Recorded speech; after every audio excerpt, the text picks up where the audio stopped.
De retour chez nous maintenant, nous sommes à 2 mois des élections municipales et les candidats, tranquillement, s'activent sur le terrain. Il y en a plusieurs d'entre eux, d'ailleurs, qui ont mené des opérations de visibilité cet été.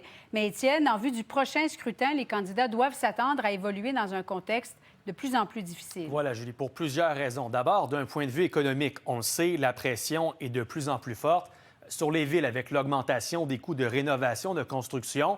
Également, il faut convaincre les électeurs d'aller voter parce que le taux de participation est extrêmement faible, moins de 40 lors des élections en 2021. C'est le 2 novembre prochain que les Québécois seront appelés aux urnes alors que se tiendront des élections municipales dans les 1100 municipalités de la province. Une occasion de choisir celles et ceux qui établiront les projets et les priorités des villes, villages et MRC lors des 4 prochaines années. C'est quand même les gens qui décident de beaucoup de choses dans nos vies quotidiennes. Fait que c'est important. On va avoir du changement. Il faut voter. Je vote rarement aux élections municipales. Pour quelle raison? Ça me touche pas vraiment. Malgré l'importance des gouvernements municipaux, l'intérêt de la population semble être à son plus bas. Lors du dernier scrutin en 2021, le taux de participation se chiffrait à peine à 38 %.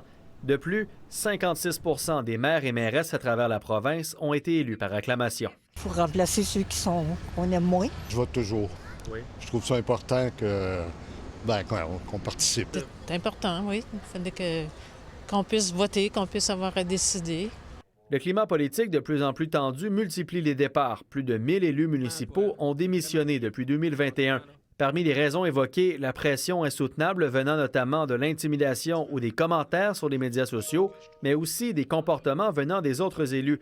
C'est le cas à Gatineau, alors que la mairesse France Bellil a quitté en février 2024, dénonçant au passage un climat malsain à l'interne. D'autres ont déploré le manque de ressources pour les nouveaux élus. C'est le cas de la mairesse de Chappé, Isabelle Lessard, élue plus jeune mairesse de la province à 21 ans. Elle a quitté avant la fin de son mandat, après la gestion des feux de forêt. Il ne faut pas cacher qu'il y a de l'ombre quand même avec ce qui s'est passé dans les dernières années, les démissions qu'il y a eu en plus grand nombre que dans le passé. J'espère que ça ne plombera pas l'intérêt des gens de vouloir s'impliquer dans leur communauté. Un des défis est de convaincre la nouvelle génération de se présenter en politique. L'élection municipale de 2021 laissait présager un nouvel élan avec l'élection d'une cohorte de jeunes élus, que ce soit Stéphane Boyer à Laval, Julie Bourdon à Granby et Catherine Fournier à Longueuil. Ils ont tous confirmé qu'ils seront sur la ligne de départ en novembre prochain.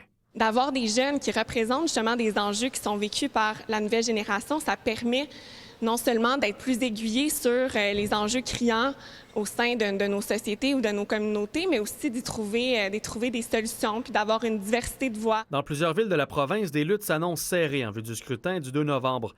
Des duels fort intéressants sont donc à prévoir. La véritable course débutera le 19 septembre prochain. Étienne Malouin, TVA Nouvelles, Montréal.